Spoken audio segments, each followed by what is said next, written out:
Assalamualaikum warahmatullahi wabarakatuh. Sebelumnya, perkenalkan saya Devita Julandari dengan NIM 23420833 dari Prodi Ekonomi Pembangunan Universitas Muhammadiyah Ponorogo. Di sini saya akan mempresentasikan tugas saya dengan judul Rendahnya Kontribusi Pajak Daerah terhadap PAD sebagai tantangan dalam pembangunan dan kemandirian fiskal daerah. Pendapatan asli daerah atau biasa yang disingkat PAD adalah sumber pendapatan daerah yang mencakup pajak daerah, retribusi, dan pendapatan lain, yang krusial untuk mendukung kemandirian fiskal dan pembangunan daerah. Di Indonesia, kontribusi pajak daerah terhadap PAD masih rendah, menyebabkan ketergantungan tinggi pada transfer dana pusat seperti dana alokasi umum.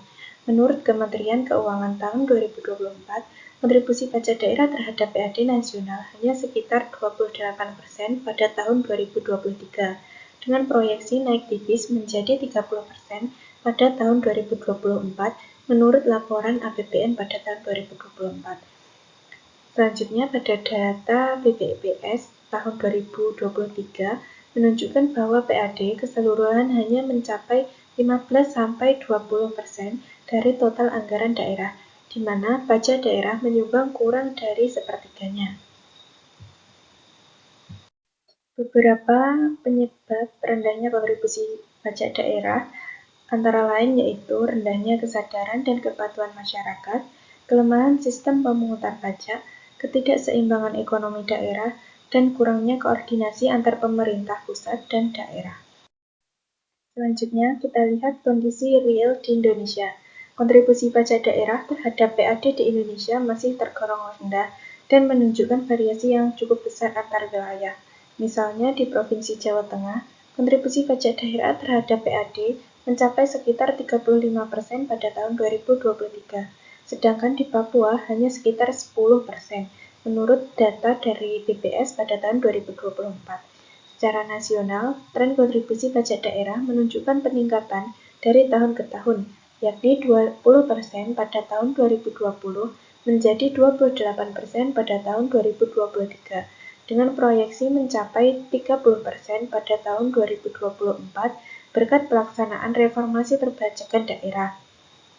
Meskipun sempat mengalami tekanan akibat pandemi COVID-19 yang menurunkan aktivitas ekonomi dan pendapatan daerah, pemulihan ekonomi pada tahun 2023 sampai 2024 berkontribusi terhadap peningkatan penerimaan pajak daerah, terutama di sektor jasa, perdagangan, dan pariwisata. Namun, secara umum kontribusi pajak daerah terhadap PAD masih belum optimal dan menjadi tantangan penting dalam mendorong kemandirian fiskal daerah. Laporan APBD pada tahun 2024 dari Kementerian Keuangan menunjukkan bahwa total PAD nasional 500 triliun, di mana pajak daerah hanya 140 triliun, berarti hanya 28%. Tren kontribusi pajak daerah terhadap PAD secara nasional meningkat secara bertahap, dari 20% pada tahun 2020 menjadi 30% pada tahun 2024. Dari grafik ini terlihat ada tren peningkatan dari tahun ke tahun. Artinya, reformasi pajak daerah dan pemulihan ekonomi setelah pandemi mulai berdampak positif. Tetapi kalau dilihat secara keseluruhan, kontribusinya masih kecil dibanding potensi yang belum digali. Jadi peningkatannya belum cukup signifikan. Selanjutnya, bisa kita lihat grafik perbandingan kontribusi pajak daerah antar provinsi pada tahun 2023. Bisa kita lihat perbandingan antara provinsi, daerah seperti DKI Jakarta dan Jawa Barat mempunyai kontribusi pajak daerah yang besar karena basis ekonominya kuat, sedangkan daerah yang ekonominya masih berkembang seperti Papua masih punya kontribusi yang rendah. Ini menunjukkan bahwa pembangunan ekonomi yang belum merata juga berpengaruh terhadap kemampuan fiskal daerah. Rendahnya kontribusi pajak daerah berdampak serius. Yang pertama, daerah menjadi bergantung pada dana pusat, sehingga ruang gerak ekonomi menjadi terbatas. Yang kedua, banyak proyek pembangunan tertunda karena dana yang terbatas. Ketiga, kesenjangan antar wilayah makin lebar karena daerah kaya dan miskin memiliki kapasitas fiskal yang berbeda. Akibatnya, kemandirian daerah menjadi sulit tercapai. Berikut adalah solusi dan rekomendasi kebijakan. Yang pertama, penerapan sistem pajak berbasis elektronik seperti e-tax dan e-retribusi. Sistem ini bisa meningkatkan efisiensi, transparansi, dan mengurangi kebocoran pajak. Dengan digitalisasi, proses pembayaran menjadi lebih mudah, cepat, dan akurat. Solusi berikutnya adalah peningkatan edukasi pajak. Melalui sosialisasi di media sosial dan pendidikan formal, masyarakat bisa menjadi lebih sadar akan pentingnya pajak daerah. Kesadaran ini akan berdampak langsung pada peningkatan kepatuhan dan penerimaan pajak. Selanjutnya, implementasi Undang-Undang Nomor 1 Tahun 2022 perlu dioptimalkan agar daerah lebih fleksibel dalam menetapkan tarif dan objek pajak.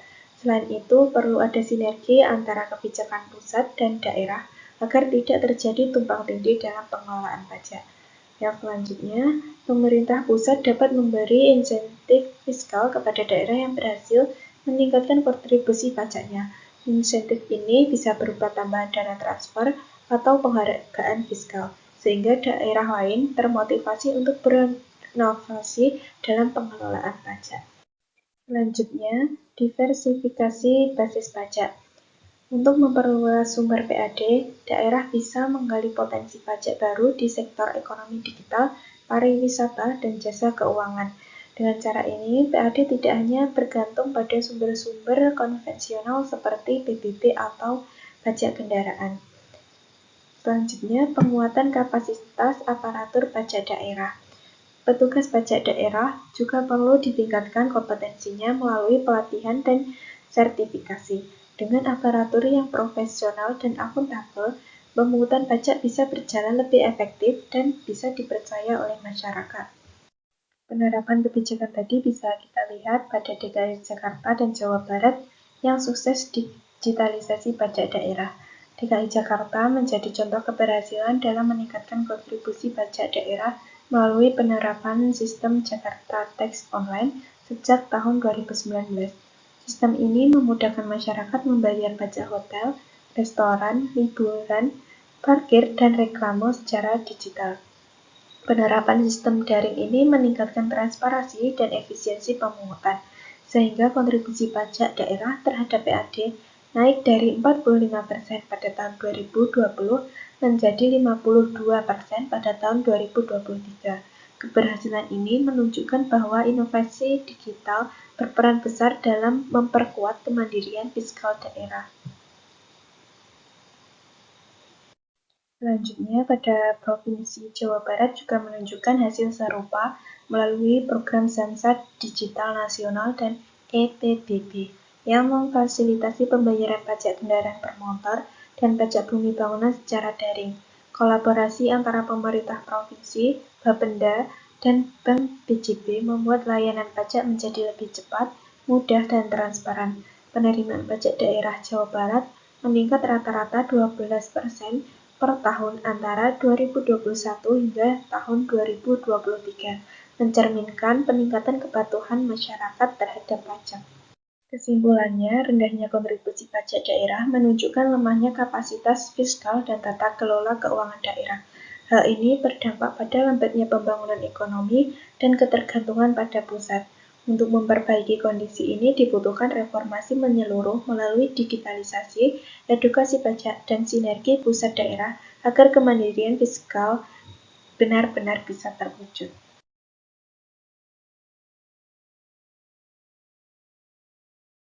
Demikian presentasi saya tentang rendahnya kontribusi pajak daerah terhadap PAD. Semoga bisa memberikan gambaran bahwa peningkatan pajak daerah bukan hanya soal penerimaan, tetapi juga kemandirian dan kemajuan daerah. Terima kasih. Wassalamualaikum warahmatullahi wabarakatuh.